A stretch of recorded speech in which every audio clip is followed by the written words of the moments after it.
Assalamualaikum warahmatullahi wabarakatuh. Bismillahirrahmanirrahim.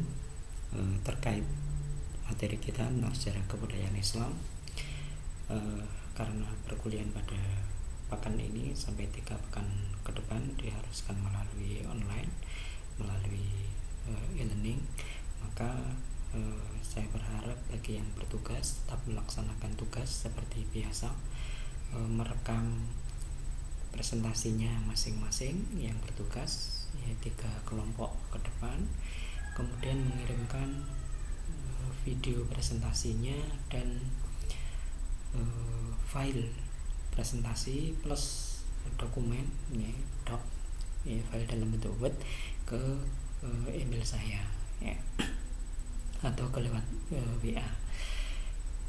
Pada materi kali ini yaitu tentang dakwah Rasulullah SAW di Makkah. Di sini banyak poin yang kita bahas dan itu membutuhkan waktu yang sangat lama. Kita membahas satu permasalahan yang ada, yaitu tentang dakwah Syria, dan beberapa sedikit tentang, nanti kita menyinggung juga dakwah Jahriyah Rasulullah SAW. Pada pertemuan yang pertama ini kita bahas tentang dakwah Syria Rasulullah, yaitu bahasannya tentang buah periode dakwah pada masa Syria ini dan peranan pemuda di dalamnya.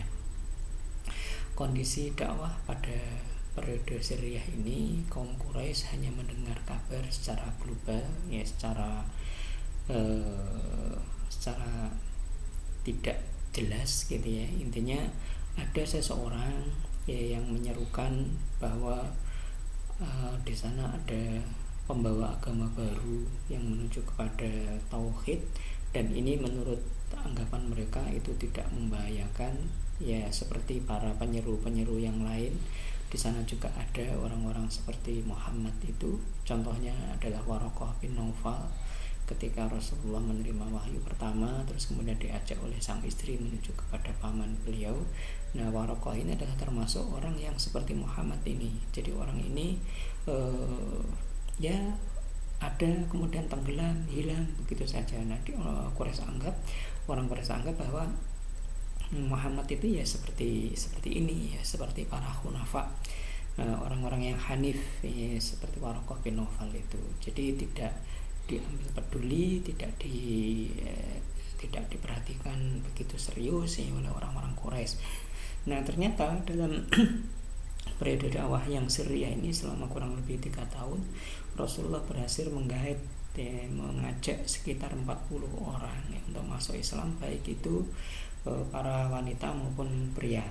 Ini tidak banyak jumlahnya, 40 sahabat, tetapi 40 inilah yang merupakan pilar-pilar dakwah pada masa-masa selanjutnya, dan semua itu ada di setiap elemen masyarakat. Ini contohnya, suku Quraisy itu memiliki 10 marga, 10 bani kalau dalam bahasa kita menyebut.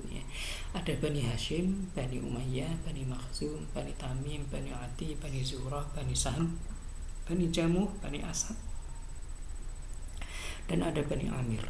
Nah, di 10 bani atau 10 marga ini ada masing-masing orang yang masuk agama Islam. Dari Bani Hashim, di situ ada Ali bin Abi Thalib, ini keluarga Rasulullah sendiri, keluarga sang kakek, sang buyut Ja'far bin Abi Thalib, 2 bersaudara, dua-duanya paman, anak-anak dari paman beliau. Ada Ummul Fadl binti Al-Haris, ada Ubaidah bin Al-Haris, ini putra putri dari paman beliau. Al-Haris ini adalah putra pertama dari Abdul Muthalib. Kemudian ada Asma binti Umais, ada Khadijah binti Khuwailid. Nah, ini semuanya dari Bani Hashim. Kemudian dari Bani Umayyah ada Utsman bin Affan, Khalid bin Sa'id, Aminah binti Khalid, Hatib bin Amru, Abdullah bin Jahsh, Abu Ahmad bin Jahsh, Utsman bin Affan, siapa tidak kenal dia, nanti akan menjadi khalifah pada masa selanjutnya. Dari Bani Makhzum ada Abu Salamah, Abu Salamah ini suami dari Ummu Salamah yang ikut hijrah ke Habasyah, dan dia meninggal. Kemudian sang istri dipersunting oleh baginda Nabi, kemudian menjadi salah satu ummahatul mukminin.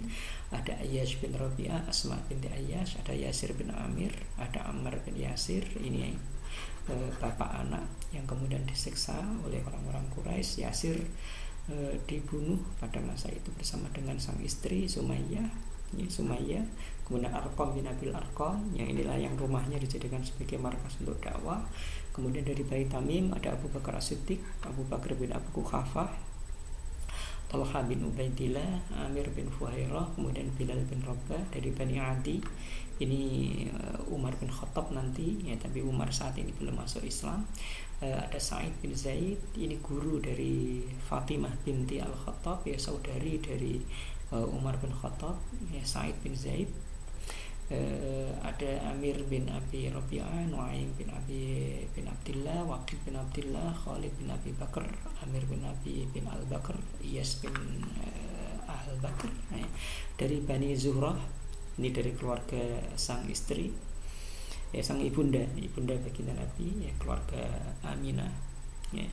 Ada Sa'ad bin Abi Waqqas, Abdurrahman bin Auf, ya, Umair bin Abi Waqqas, ya, Al-Muttalib bin Azhar, Khabbab bin Al-Ars, ya, Sa'ad bin Waqqas, sang panglima perang penakluk Persia. Abdurrahman bin Auf, seorang kaya raya yang luar biasa, yang mendermakan hartanya untuk Islam. Bani Sahm, ya, dari Bani Jamuh, dari Bani Asad. Ada Zubair bin Awam, yang nanti menjadi suami dari Asma binti Abi Bakar As-Siddiq, dan kemudian memiliki putra bernama Abdullah bin Zubair bin Awam, yang kemudian menjadi khalifah di Makkah pada masa Bani Umayyah. Kemudian dari Bani Amir ada Abu Ubaidah bin Jarrah, ya salah seorang panglima besar ya dalam Islam, ya Sulaid bin Amru. Nah, 10 orang ini adalah orang-orang besar dalam sejarah yang menorehkan tinta emas. Mereka di sejarah mereka, perkataan mereka, perjuangan mereka ditulis dengan tinta emas. Dari sisi umur kita lihat di sini. Dari sisi umur ada Ali bin Abi Thalib, ini yang paling muda, umurnya sekitar 8 atau bahkan ada riwayat yang lain 6 tahun. Az-Zubair bin Awam tadi juga 8 tahun, Talha bin Ubaidillah 11 tahun, Al-Arqam ibn Abil Arqam 12 tahun. Riwayat yang lain menyebutkan 16 tahun. Ini menarik karena Al-Arqam ibn Abil Arqam itu sudah punya rumah pada masa itu, umur segitu 12 tahun atau 18 tahun, ada riwayatnya yang 16 tahun sudah memiliki rumah, dan rumahnya dijadikan sebagai markas dakwah. Abdullah bin Mas'ud 14 tahun, Sa'ad bin Waqqas 17 tahun, Su'ad bin Rabi'ah sama dengan Sa'ad bin Abi Waqqas itu 17 tahun, Abdullah bin Maz'un 17 tahun, Ja'far bin Abi Thalib saudara dari Ali bin Abi Thalib umurnya sekitar 18 tahun, Qudamah bin Makhzum 19 tahun, Sa'id bin Zaid pada satu kurang dari 12 tahun, Suhaib Ar-Rumi ini dari Romawi, asalnya dari Romawi, kemudian menetap di Makkah dan akhirnya masuk Islam, dan umurnya saat itu masih di bawah 20 tahun. Ada As-Sa'id bin Maz'un umurnya sekitar 20 tahun, Zaid bin Harisah umurnya 20 tahun. Ini budak yang kemudian dimerdekakan oleh sang baginda Rasulullah SAW. Ini Zaid bin Harisah ini memiliki cerita yang menarik tentang Zaid bin Harisah. Dia adalah seorang yang pada mulanya budak, pada mulanya orang merdeka, kemudian desanya diserang oleh orang-orang lain, kemudian orang-orang dari desanya Zaid ini dapat dikalahkan dan mereka ditawan, harta mereka dirampas, termasuk Zaid bin Harisah. Pada saat masih kecil dibawalah Zaid ini ke pasar Ukas, kemudian dibeli oleh Khadijah binti Khuwailid. Umurnya masih belia sekali, sekitar 10-an tahun atau mungkin belum ada, sekitar itu Zaid bin Harisah. Kemudian ketika Khadijah menikah dengan Rasulullah, Zaid ini diberikan kepada Rasulullah, kepada Muhammad, dihibahkan kepada Muhammad, dan statusnya tetap sebagai budak Zaid bin Harisah.